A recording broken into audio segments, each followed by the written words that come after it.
اعوذ باللہ من الشیطان الرجیم بسم اللہ الرحمن الرحیم۔ سامعین و ناظرین کرام، السلام علیکم ورحمۃ اللہ وبرکاتہ۔ مئی 1947 کا واقعہ ہے کہ دہلی کے اخبار ریاست نے اپنے ایک ادارتی نوٹ میں احمدیوں کی پاکستان نواز پالیسی پر تنقید کی، جس کا خلاصہ یہ تھا کہ اب تو جماعت احمدیہ پاکستان کی تائید کر رہی ہے، مگر جب پاکستان قائم ہو گیا تو ان کے ساتھ دوسرے مسلمان وہی سلوک کریں گے جو کابل میں افغان حکومت کی طرف سے کیا گیا تھا۔ جماعت احمدیہ کے دوسرے امام حضرت مرزا بشیر الدین محمود احمد رضی اللہ تعالیٰ عنہ کو جب اخبار ریاست کے ادارتی نوٹ کا علم ہوا تو آپ نے 16 مئی 1947 کو نماز مغرب کے بعد قادیان کے احباب جماعت سے خطاب فرمایا۔ آپ نے اپنی تقریر میں مطالبہ پاکستان کی معقولیت و ضرورت کو مختلف نقطہ نگاہ سے بڑی تفصیل سے بیان فرمایا۔ آپ نے فرمایا کہ مسلمان مظلوم ہیں، اس لیے ہم ہر صورت میں مظلوموں کے ساتھ ہو کر اپنے کام کو جاری رکھیں گے، خواہ ہمیں تختہ دار پر ہی لٹکا دیا جائے۔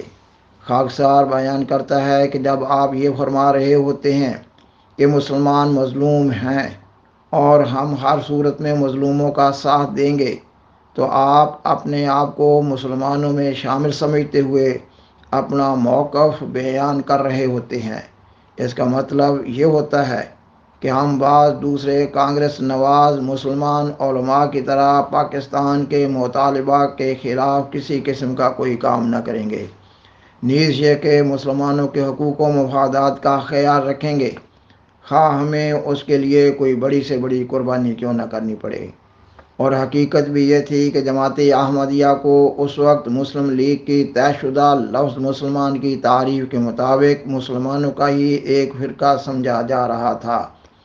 خاکسار اس پروگرام میں حضرت امام جماعت احمدیہ کی وہ بیان فرمودہ مذکورہ تقریر پیش کرنے جا رہا ہے۔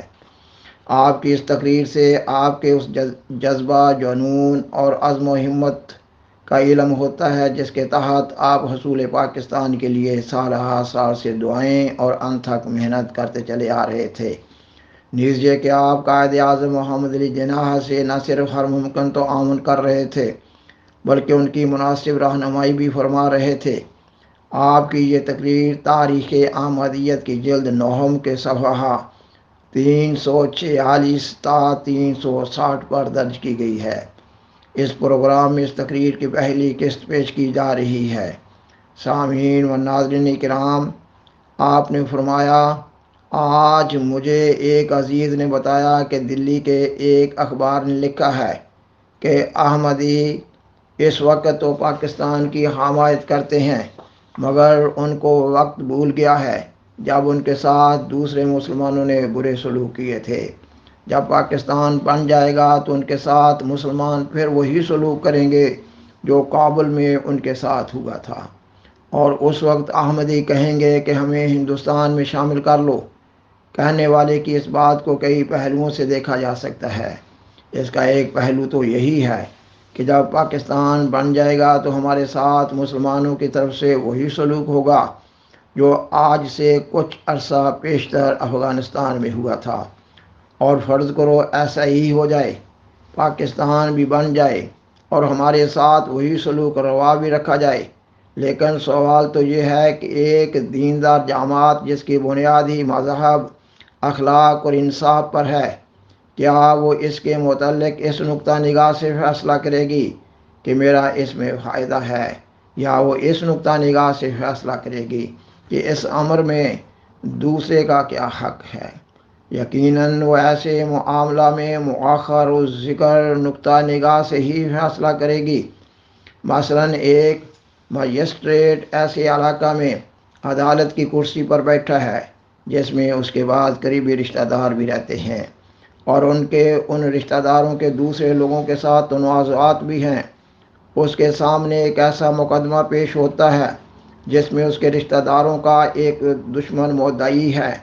اگر اس کے پاس روپیہ ہو تو وہ اس کے رشتہ داروں کو نقصان پہنچا سکتا ہے۔ اگر یہ مجسٹریٹ اسی مدعی کے حق میں فیصلہ کر دے تو اس مدعی کے پاس روپیہ آ جاتا ہے اور پھر وہ اس مجسٹریٹ کے رشتہ داروں کو دیکھ کر سکتا ہے۔ تو کیا ایک دیانتدار مجسٹریٹ اس ڈر سے کہ کل کو یہ روپیہ ہمارے خلاف استعمال کرے گا اس حقدار مدعی کے خلاف فیصلہ کر دے گا؟ اگر وہ ایسا کرے گا تو یہ اس کی صریح ناانصافی ہوگی، اور اگر وہ حق پر قائم رہتے ہوئے شہادات کو دیکھتے ہوئے اور مواد مثل کی روشنی میں مدعی کے حق میں فیصلہ دیتا ہے تو کیا کوئی دیانتدار دنیا میں ایسا بھی ہو سکتا ہے جو اس کے فیصلہ پر یہ کہے کہ اس نے فیصلہ ٹھیک نہیں کیا اور اپنے رشتہ داروں پر ظلم کیا ہے؟ کوئی شریف اور دیانتدار مجسٹریٹ یہ نہیں کر سکتا کہ وہ کسی مقدمہ کا حصر اپنے آئندہ فوائد پر رکھے، اور کوئی دیانتدار مجسٹریٹ ایسا نہیں ہو سکتا جو مواد مثل کو نظر انداز کرتے ہوئے آنکھیں بند کر کے فیصلہ دے دے، بلکہ ایمانداری اور دیانتداری متقاضی ہے اس بات کی کہ وہ حق اور انصاف اور غیر جنبہ داری سے کام لے کر مقدمہ کا فیصلہ سنائے۔ وہ یہ نہ دیکھے کہ جس شخص کے حق میں ڈگری دے رہا ہوں یہ طاقت پکڑ کر کل کو میرے ہی خاندان کے خلاف اپنی طاقت استعمال کرے گا۔ پس انصاف کا تقاضا یہی ہے کہ وہ عدالت کی کرسی پر بیٹھ کر نظر انداز کر دے اس بات کو کہ میں کس کے خلاف اور کس کے حق میں فیصلہ دے رہا ہوں۔ وہ نظر انداز کر دے اس بات کو کہ جس روپیہ کے متعلق میں ڈگری دے رہا ہوں وہ روپیہ کل کو کہاں خرچ ہوگا، اور وہ بھول جائے اس بات کو کہ فریقان مقدمہ کون ہیں، کیونکہ انصاف اور ایمانداری اسی کا نام ہے۔ پس قطع نظر اس کے کہ مسلم لیگ والے پاکستان بننے کے بعد ہمارے ساتھ کیا سلوک کریں گے، وہ ہمارے ساتھ وہی کابل والا سلوک کریں گے یا اس سے بھی بدتر معاملہ کریں گے۔ اس وقت سوال یہ ہے کہ ہندوؤں اور مسلمانوں کے جھگڑے میں حق پر کون ہے اور ناحق پر کون؟ آخر یہ بات آج کی تو ہے نہیں، یہ تو ایک لمبا اور پرانا جھگڑا ہے جو 20 سال سے ان کے درمیان چلا آتا ہے۔ ہم نے بار بار ہندوؤں کو توجہ دلائی کہ وہ مسلمانوں کے حقوق کو تلف کر رہے ہیں، یہ امر ٹھیک نہیں ہے۔ ہم نے بار بار ہندوؤں کو متنبہ کیا کہ مسلمانوں کے حقوق کو اس طرح نظر انداز کر دینا بعید از انصاف ہے، اور ہم نے بار بار ہندو لیڈروں کو آگاہ کیا کہ یہ حق تلفی اور یہ ناانصافی آخر رنگ لائے گی، مگر افسوس کہ ہمارے توجہ دلانے، ہمارے انتباہ اور ہمارے ان کو آگاہ کرنے کا نتیجہ کبھی کچھ نہ نکلا۔ ہندو سختی سے اپنے اس عمل پر قائم رہے۔ انہوں نے اکثریت کے گھمنڈ میں مسلمانوں کے حقوق کا گلا گھونٹا، انہوں نے حکومت کے غرور میں اقلیت کی گردنوں پر چھری چلائی، اور انہوں نے تعصب اور ہندوانہ ذہنیت سے کام لیتے ہوئے ہمیشہ مسلمانوں کے جذبات کا خون کیا، اور ہندو لیڈروں کو بار بار توجہ دلانے کے باوجود نتیجہ ہمیشہ صفر ہی رہا۔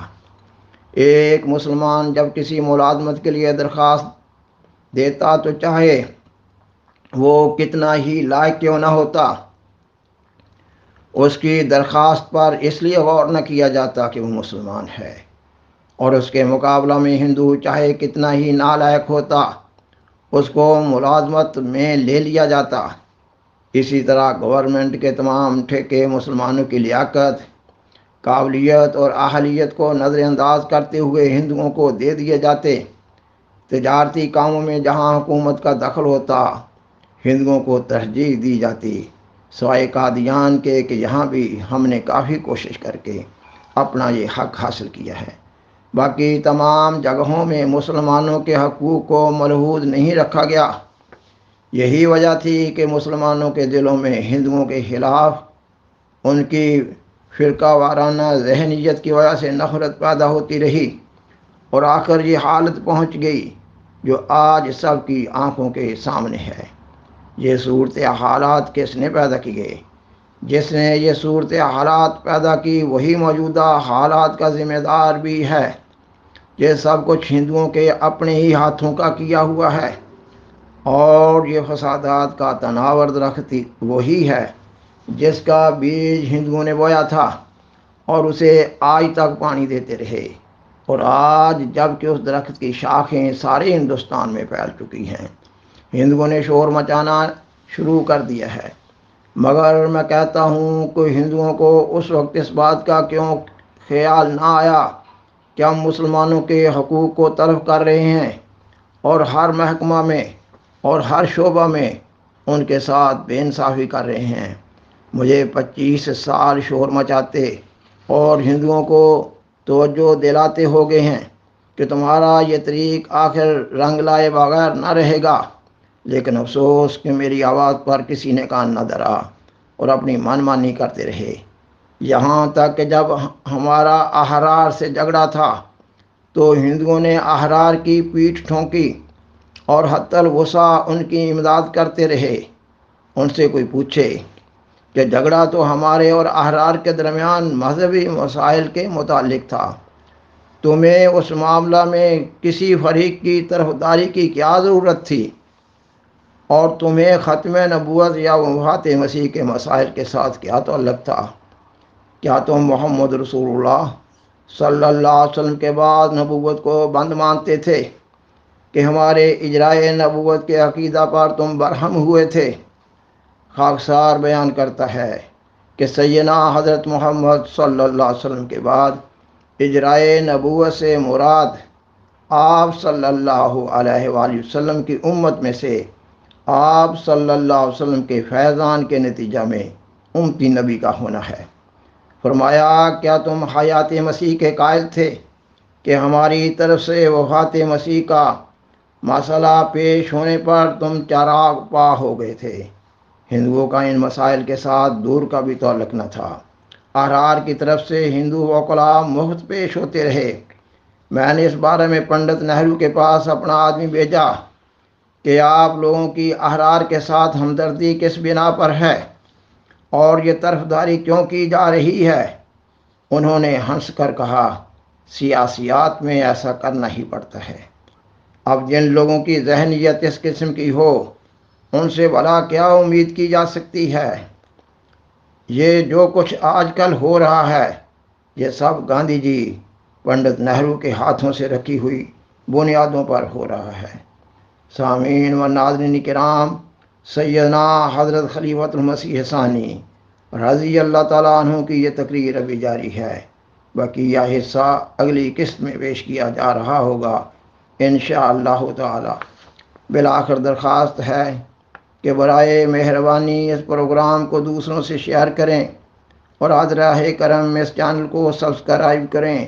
جزاکم اللہ تعالی احسن الجزا، وآخر دعوانا ان الحمد للہ رب العالمین، والسلام علیکم ورحمۃ اللہ وبرکاتہ۔ شکریہ۔